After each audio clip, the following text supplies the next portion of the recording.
ಮಹಾದೇವಪ್ಪ ಅಂತ ಮಹಾದೇವಪ್ಪ ಅಲ್ಲಿ ಮಲೆ ಮಹದೇಶ್ವರ ಏರಿಯಾದಿಂದ ಬಂದವರು.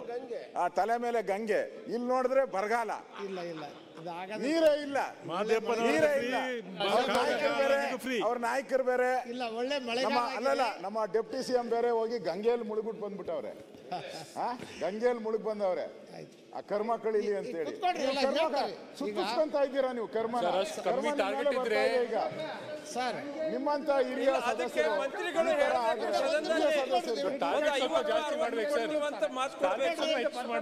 ಈ ವರ್ಷದಿಂದ ಹೇಳ್ತಾರೆ, ಉತ್ತರ ಹೇಳ್ತಾರೆ, ಅವರು ಉತ್ತರ ಹೇಳ್ತಾರೆ. ಕೂತ್ಕೊಳ್ರಿ. ಗಂಗಾ ಕಲ್ಯಾಣ ಸರ್ ಅದಕ್ಕೆ ಹೋಗುತ್ತೆ.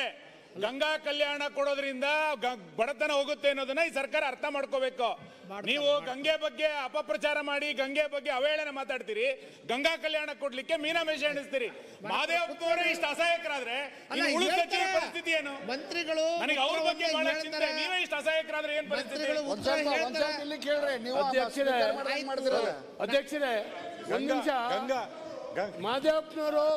ಮಹದೇವಪ್ಪನವರು ಘೋಷಣೆ ಮಾಡಿಬಿಡ್ಲಿ. ನಮ್ಮ ಸರ್ಕಾರ ಬಂದ್ರ ಮೇಲೆ ದಲಿತರ ಬಡತನ ಹೋಗಿದೆ, ಈ ಫಲಾನುಭವಿಗಳನ್ನ ಜಾಸ್ತಿ ಆರಿಸುವ ಅವಶ್ಯಕತೆ ಇಲ್ಲ ಅಂತ ಡಿಕ್ಲೇರ್ ಮಾಡಿಬಿಡ್ಲಿ ರಾಜ್ಯಕ್ಕೆ, ಅದು ಸರಿ ಹೋಗುತ್ತೆ. ಇಲ್ಲ ಅಂದ್ರೆ ಈ ರೀತಿ ಕೊಟ್ಟು ಏನು ಪ್ರಯೋಜನ ಆಗುತ್ತೆ? ಕೊಡ್ತಾರೆ ಸರ್. ಸ್ವಲ್ಪ ಕುಂದ್ರಿ ಮಂಜಣ್ಣ, ಕುಂದ್ರಿ.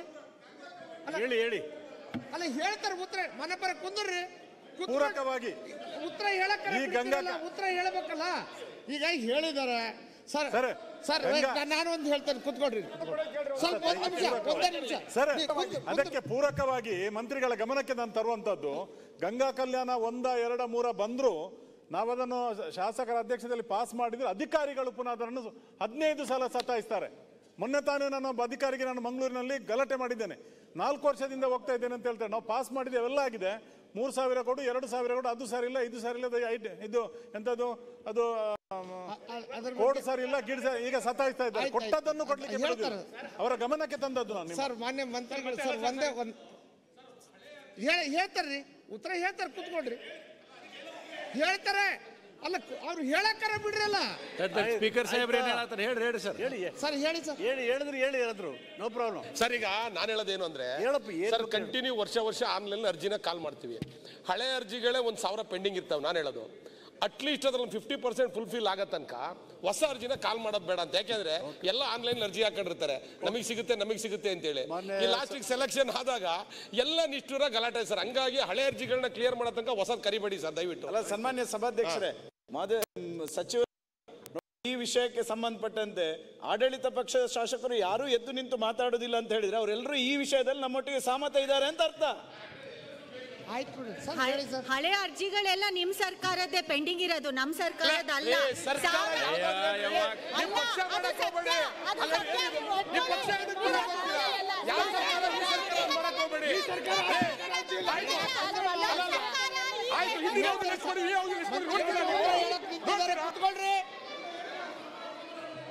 ಅಲ್ಲ ಹಳೆ ಅರ್ಜಿಗಳೆಲ್ಲ ನಮ್ಮ ಸರ್ಕಾರ ಇರಬೇಕು, ಟಾರ್ಗೆಟ್ ಎಷ್ಟಿತ್ತು, ಈ ಸರ್ಕಾರದಲ್ಲಿ ಟಾರ್ಗೆಟ್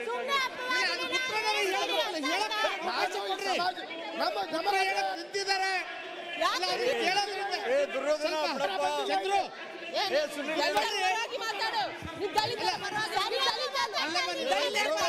ಮಂತ್ರಿಗಳಲ್ಲಿ ಉತ್ತರ ಹೇಳಕ್ ನಿಂತಾರೆ. ಅಲ್ಲ ಕೇಳ್ರಿ, ಇಲ್ಲಿ ಮಂತ್ರಿಗಳು ನಿಂತಾರೆ, ಉತ್ತರ ಹೇಳ್ತಾರೆ. 2 ನಿಮಿಷ ಕೂತ್ಕೊಂಡು ಸರ್, ತಾಳ್ಮೆಯಿಂದ ಕೇಳ್ರಲ್ಲ ಸರ್. ಸರ್ ಉತ್ತರ ಹೇಳಿ ಸರ್. ಆಯ್ತಾ? ಈಗ ಮಾನ್ಯ ಉಪಾಧ್ಯಕ್ಷರೇ, ನಮ್ಮ ಡಾಕ್ಟರ್ ಚಂದ್ರು ಅವರು ಅವ್ರ ಕ್ಷೇತ್ರಕ್ಕೆ ಸಂಬಂಧಪಟ್ಟ ಕೇಳಿದ್ರು, ಅದನ್ನು ಕ್ಲಿಯರ್ ಮಾಡಿದ್ದೀನಿ. 2 ಬೋರ್ವೆಲ್ ಕೊಡಬೇಕು, ಬಿಕಾಸ್ ಆಫ್ ಅಡ್ಮಿನಿಸ್ಟ್ರೇಟಿವ್ ಮತ್ತು ಇನ್ಕನ್ವೀನ್ಸ್ ಆದ್ರಿಂದ ಆಯ್ತಾಯ್ತು ಹೇಳ್ತೇನೆ. ರಾಜ್ಯದ ಒಟ್ಟಾರೆ ನಮ್ಮ ಎಲ್ಲ ಮಾನ್ಯ ಸದಸ್ಯರ ಅಭಿಪ್ರಾಯ ಏನು, ಗಂಗಾ ಕಲ್ಯಾಣ ಸಂಖ್ಯೆನ ಹೆಚ್ಚು ಮಾಡಿ 1, 2 ಕೊಡ್ತಾ ಇದ್ದಾರೆ ಒಂದು ಕ್ಷೇತ್ರಕ್ಕೆ ಅಂತ ಹೇಳ್ತಾ ಇದ್ದಾರೆ. ಈ ಕಡೆಗೂ ಅಭಿಪ್ರಾಯ ಇದೆ, ಆ ಕಡೆಗೂ ಇದೆ. ವಾಸ್ತು ಸ್ಥಿತಿ ಏನಂದರೆ, ಲ್ಯಾಂಡ್ ಪರ್ಚೇಸ್ ಸ್ಕೀಮು ಮತ್ತು ಗಂಗಾ ಕಲ್ಯಾಣ ಮಾಡಿದ್ದೇ ಕಾಂಗ್ರೆಸ್ ಸರ್ಕಾರ. I'll come to the point. ಉತ್ತರ ಕೊಡ್ಲಿ ಚಂದ್ರ ಉತ್ತರ ಕೊಡ್ಲಿ. ಒಂದೊಂದು ಶಬ್ದ ಎಂದು ಮಾತಾಡೋದು ಉತ್ತರ ಸಿಗ್ತಾ ನಿಮ್ಗೆ? ಮಾಡಲೇಬೇಕಾದಂತ ಸಲಹೆ ಮಾಡಕ್ಕೆ ಪ್ರಯತ್ನ ಮಾಡ್ತೀನಿ. I have taken all your suggestion very sportively. Whatever is possible to implement, I will also try to implement. I am not doing politics. I am not speaking politics.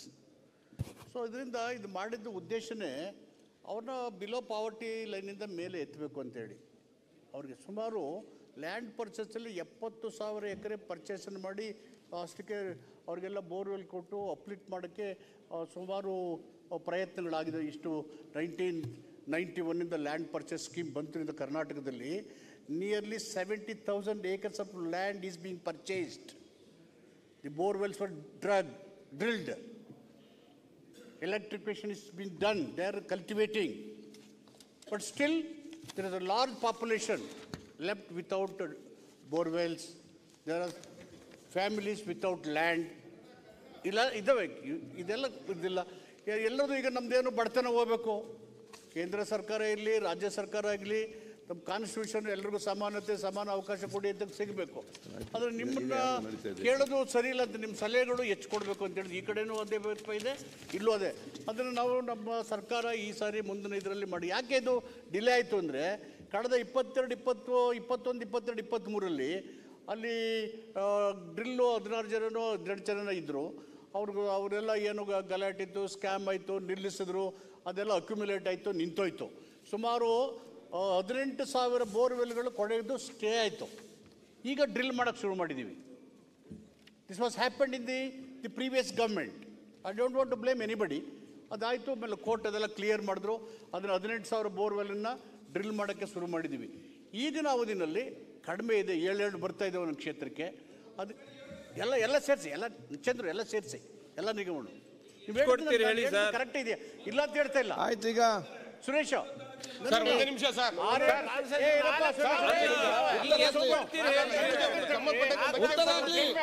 ಉತ್ತರ ಸುರೇಶ್ ಗೌಡ್ರೆ ಉತ್ತರ ಕೊಡ್ಲಿ. ಸಂಕ್ಷಿಪ್ತವಾಗಿ ನೀವು ಒಂದು ಅವರೆಲ್ಲ ಡಾಕ್ಟರ್ ಏನು ಕ್ವಶನ್ ಅಲ್ಲ, ವಿಷಯಕ್ಕೆ ಬಂದ್ಬಿಡ್ರಿ, ಒಂದು ಉತ್ತರ ಕೊಟ್ಟು ಬಿಡಿ, ಮತ್ತೆ ಬೇಕಾದ ಚರ್ಚೆಗೆ ಅವಕಾಶ ಮಾಡಿಕೊಡುವ. ಈಗ ಎಲ್ಲ ಹೇಳಿ ಆಯ್ತು, ಸಿಗ್ತದೆ ಮಾರೆ. ಅವ್ರು ಹೇಳಿದ್ರಿ ಅದು ಇದೆ. ಈಗ ಅದಕ್ಕಾಗಿ ನಿಮ್ಗೆ ಇಲ್ಲಿ ಪ್ರಶ್ನೆ ಬಂದಿದೆ ಅಲ್ಲ, ಫಸ್ಟ್ ಉತ್ತರ ಕೇಳಿ. ಅದಕ್ಕೆ ಮತ್ತೆ ಸಮಸ್ಯೆ ಇದ್ರೆ ಅವರ ಯಾಕೆ ಆ ರೀತಿ ಆಯ್ತು ಅಂತ ಹೇಳಿದ್ದೀನಿ. ಅಂಬೇಡ್ಕರ್ ನಿಗಮದಿಂದ ಆಡಳಿತಾತ್ಮಕ ನಿರ್ಧಾರಗಳಾಗ್ತಿದ್ದು, ಅದು ಬೇರೆ ಇಲಾಖೆ ನಿಗಮಗಳಿಗೆ ಹೋಗ್ತಾ ಇತ್ತು. ಫೈನಾನ್ಷಿಯಲ್ ಪವರ್ಸು ಕೊಟ್ಟಿರಲಿಲ್ಲ. ಅದನ್ನು ಆ ಪವರ್ಸು ಫೈನಾನ್ಷಿಯಲ್ ಪವರ್ ಕೊಡಬೇಕಾದ್ರೆ ಅಲ್ಲಿ ಸ್ವಲ್ಪ ಕನ್ಫ್ಯೂಷನ್ ಆಯಿತು, ಡಿಲೇ ಆಯಿತು. ಅವರು 12 ಕೊಳವೆಗಳು ಅವು ಕ್ಷೇತ್ರದ ನಿಂತಾಯಿತು. ನಾವು I have given instruction to drill those 12 borewells in his constituency. ಎಷ್ಟು ದಿವಸ ಆಗ್ತದೆ? ಇಮಿಡಿಯೇಟ್ ಆಗಿ ಕೊಡ್ತೀವಿ, ಅದೇನು ದುಡ್ಡಿನ ತೊಂದರೆ ಇಲ್ಲ. ಓವರ್ ಆಲ್ ನಮ್ಮ ಮಾನ್ಯ ಸದಸ್ಯರು ಹಳೆ ವಿಶ್ವವಿದ್ಯಾಲಯಗಳು ಮತ್ತು ಹೊಸದಾಗಿ ಸ್ಥಾಪನೆ ಆಗಿರ್ತಕ್ಕಂಥ ವಿಶ್ವವಿದ್ಯಾಲಯಗಳು ನಾನಾ ರೀತಿಯಾದಂತಹ ಸಮಸ್ಯೆಗಳಿದಾವೆ. ಮೂಲಭೂತವಾಗಿ ಹಳೆ ವಿಶ್ವವಿದ್ಯಾಲಯಗಳಲ್ಲಿ ಪಿಂಚಣಿ ಕೊಡ್ತಕ್ಕಂಥ ಪರಿಸ್ಥಿತಿ ಕೂಡ ಇವತ್ತು ಬಹಳ ಕಷ್ಟಕರವಾಗಿದೆ.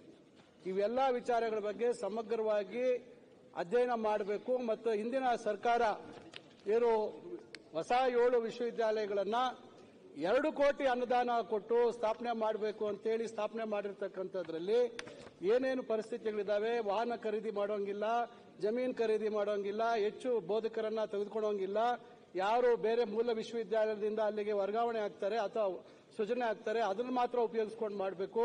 ಡಿಜಿಟಲ್ ಲರ್ನಿಂಗ್ ಅಂತ ಹೇಳಿ ವಿನೂತನವಾದಂತ ಹೊಸ ಶೈಲಿಯ ವಿಶ್ವವಿದ್ಯಾಲಯಗಳು ಅಂತ ಹೇಳಿ ಇವತ್ತು ಅವರು ಸ್ಥಾಪನೆ ಮಾಡಿರ್ತಕ್ಕಂಥದ್ರಲ್ಲಿ ಅಲ್ಲಿರ್ತಕ್ಕಂಥ ಕುಲಪತಿಗಳು ಬಂದು ನಮಗೆ ವಾಹನ ಖರೀದಿ ಮಾಡಬೇಕು, ಮತ್ತೊಂದು ಬೇಕು, ಮಗದೊಂದು ಬೇಕು ಅಂತೆಲ್ಲ ಈ ರೀತಿ ಸಮಸ್ಯೆಗಳಿದ್ದಾವೆ. ಇದನ್ನ ಮುಖ್ಯಮಂತ್ರಿಗಳು ಮನಗಂಡು ಈಗ ಇದಕ್ಕೆ ಯಾವ್ದಾದ್ರೂ ಒಂದು ಪರಿಹಾರ ಕಂಡುಕೊಳ್ಬೇಕು ಅಂತೇಳಿ ಉಪಸಮಿತಿ ಮಾಡಿದ್ದಾರೆ. ಉಪಸಮಿತಿಯಲ್ಲಿ ಎಲ್ಲಾ ವಿಚಾರಗಳು ಚರ್ಚೆ ಆಗಿದೆ. ಇನ್ನು ಅಂತಿಮ ವರದಿಯನ್ನ ಸಂಪುಟದ ಮುಂದೆ ತಂದಿಲ್ಲ. ಸಂಪುಟದಲ್ಲಿ ನಿರ್ದಿಷ್ಟವಾಗಿ ಏನು ಕ್ರಮ ಆಗಬೇಕು ಅಂತಕ್ಕಂಥದ್ದು ಇನ್ನ ಸ್ಪಷ್ಟವಾಗಿಲ್ಲ. ಕೇವಲ ಮಾಧ್ಯಮಗಳಲ್ಲಿ ಬಂದಿರತಕ್ಕಂಥ ಒಂದು ವರದಿಗಳ ಅನ್ವಯ ಕೆಲವು ಕಡೆ ಹೋರಾಟಗಳು ಮಗದೊಂದು ಮಾಡ್ತಾ ಇದ್ದಾರೆ. ಪ್ರಶ್ನೆ ನಿಮ್ಮ ಉತ್ತರ ಅದಕ್ಕಿಂತ ಉದ್ದ ಈಗ ಅಲ್ಲ ಈಗ ಯಾಕಂದ್ರೆ ಸದಸ್ಯರು ಪಾಪ ಅವರು ಬಹಳಷ್ಟು ಉದ್ದ ಹೇಳೋದು ನಾನು ಸ್ವಲ್ಪ ಆದ್ರೂ ಹೇಳ್ಬೇಕಾಗತ್ತೆ. ಅದರಿಂದ ಮುಚ್ಚಿತವಿಲ್ಲ ಈಗ ಇಲ್ಲ ನಮ್ಗೆ ಹೇಳ್ತೀನಿ, ಇನ್ನ ಸರ್ಕಾರ ಯಾವುದೇ ಸ್ಪಷ್ಟವಾದಂತ ತೀರ್ಮಾನ ಆಗಿಲ್ಲ. ಓಕೆ, ಅದರಿಂದ ಸದಸ್ಯರು ಈಗ ಸದ್ಯಕ್ಕೆ ಆತಂಕ ಪಡುವಂತ ಅಗತ್ಯ ಇಲ್ಲ ಅಂತ ಹೇಳಿ ಬಯಸ್ತೇನೆ. ಮಾನ್ಯ ಸಭಾಧ್ಯಕ್ಷರೇ, ಸರ್ಕಾರದಲ್ಲಿ ಸನ್ಮಾನ್ಯ ಸಚಿವರೇ, ಅವ್ರ ಇಂಟರ್ವ್ಯೂ ಅವ್ರಿಗೇನು ಮರುಗಿರು ಬಂದ್ಬಿಟ್ಟಿದೆಯೇನು, ಇಂಟರ್ವ್ಯೂ ಮೇಲೆ ಬಹಳ ಸ್ಪಷ್ಟವಾಗಿ ನಾವು ಯೂನಿವರ್ಸಿಟಿಗಳನ್ನ ಮುಂಚಿತೀವಿ ಅಂತಾನೆ ಬಹಳ ಸ್ಪಷ್ಟವಾಗಿ ಇಂಟರ್ವ್ಯೂನಲ್ಲಿ ತಿಳಿಸಿದ್ದಾರೆ. ಇವತ್ತು ನಾವು ಕೇಳ್ತಿರೋದು, ಇವರು ಅಧಿಕಾರಕ್ಕೆ ಬಂದಂತ ಸಮಯದಿಂದಲೂ ಈ ಯೂನಿವರ್ಸಿಟಿಗಳಿಗೂ 9 ಅಥವಾ 10 ಯೂನಿವರ್ಸಿಟಿಗಳಿಗೆ ನಮ್ಮ ಕಾಲದಲ್ಲಿ ಸರ್ಕಾರದ 13 ಯೂನಿವರ್ಸಿಟಿಗಳು ಮಾಡಿದ್ದೀವಿ. 13ರಲ್ಲಿ ಅಧಿಕಾರಕ್ಕೆ ಬಂದ ದಿನದಿಂದಲೂ $1 ಹಣ ಹೊಸ ವಿಶ್ವವಿದ್ಯಾನಿಲಯಕ್ಕೆ ಕೊಟ್ಟಿದಾರ?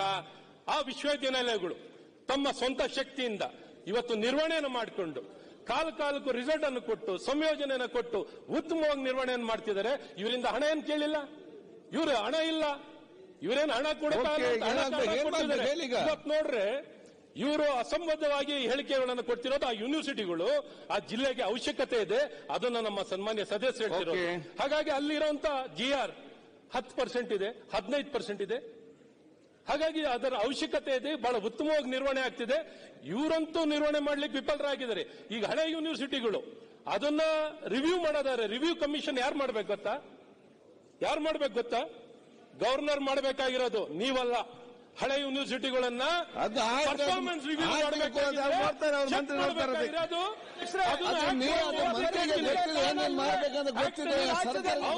ವಿಶ್ವವಿದ್ಯಾಲಯಗಳನ್ನ ಸ್ಥಾಪನೆ ಮಾಡಿ ವಿಶ್ವವಿದ್ಯಾಲಯಗಳ ನಿಮ್ಮ ಹಣ ಮಾಡಿರ್ತಕ್ಕಂಥದ್ದು ವಿಶ್ವವಿದ್ಯಾಲಯದ ಅವಶ್ಯಕತೆಯನ್ನು ಶಿಕ್ಷಣ ನಮ್ಮ ಹಕ್ಕು, ಶಿಕ್ಷಣ ವಿರೋಧಿಗಳಾಗಿದ್ದೀರಾ, ಶಿಕ್ಷಣ ವಿರೋಧಿಗಳಾಗಿದ್ದೀರಾ. ಮಾತಾಡಿ,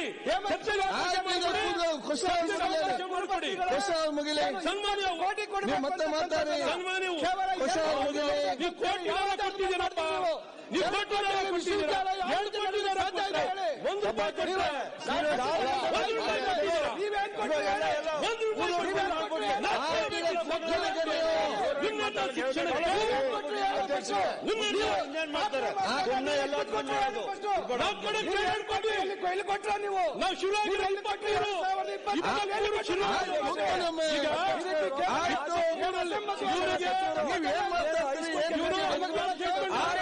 ಮುಗಿತರ ಸರ್ಕಾರ ಅಧಿಕಾರ ವಹಿಸಿಕೊಂಡಿದೆ.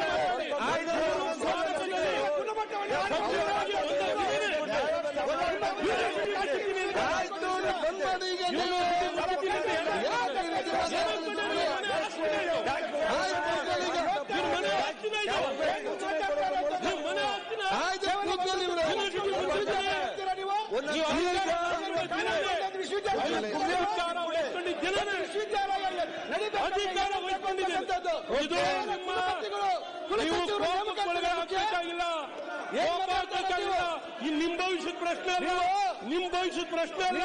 ಆ ವಿದ್ಯಾರ್ಥಿಗಳು ಆ ಜಿಲ್ಲೆ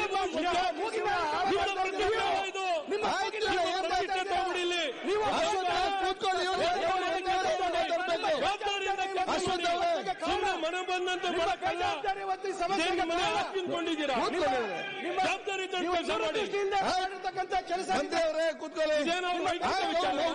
ಉತ್ತರ ಕೊಟ್ಟಿದ್ದಾರೆ. ಉತ್ತರ ಕೊಟ್ಟು ಮುಗಿತೀಗ. ಅಧ್ಯಕ್ಷರೇ ಮಧು ಬಂಗಾರಪ್ಪನವರು. ಮಾನ್ಯ ಅಧ್ಯಕ್ಷರೇ, 44 ಮಾನ್ಯ ಪ್ರಾಥಮಿಕ ಮತ್ತು ಪ್ರೌಢ ಶಿಕ್ಷಣ ಹೆಚ್ಚಿನ ವಿಷಯಗಳನ್ನು ಸಂಬಳ ಕೊಟ್ಟಿದ್ರ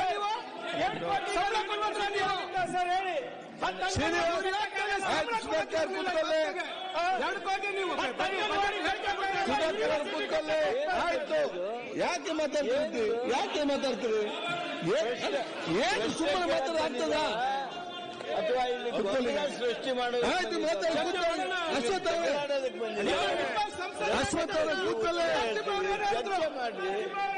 ಮಾಡಿ, ಭಾಷಣ ಮೇಲೆ ಚರ್ಚೆ ಮಾಡಿ.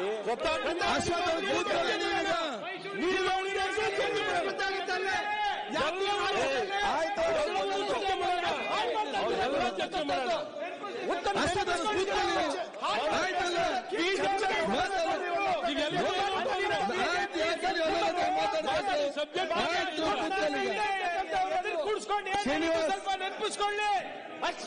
ಶ್ರೀನಿವಾಸ ಅಯ್ಯೋ ನುಡಿ ಮುತ್ತು ಕೂತ್ಕೊಳ್ಳಿ, ಚರ್ಚೆ ಮಾಡೋಣ. ಹಿಟ್ ಅಂಡ್ ರನ್ ಕೇಸ್ ಅಲ್ಲ ಇದು. ಅಲ್ಲ ಸಚಿವರು ಸಮರ್ಥರಿದ್ದಾರೆ. ಒಂದು ನಿಮಿಷ ಕೂತ್ಕೊಳ್ಳಿ. ಅಲ್ಲಿ ಶಾಸಕರ ಪ್ರಶ್ನೆ ಕೇಳ್ತಿದ್ರು.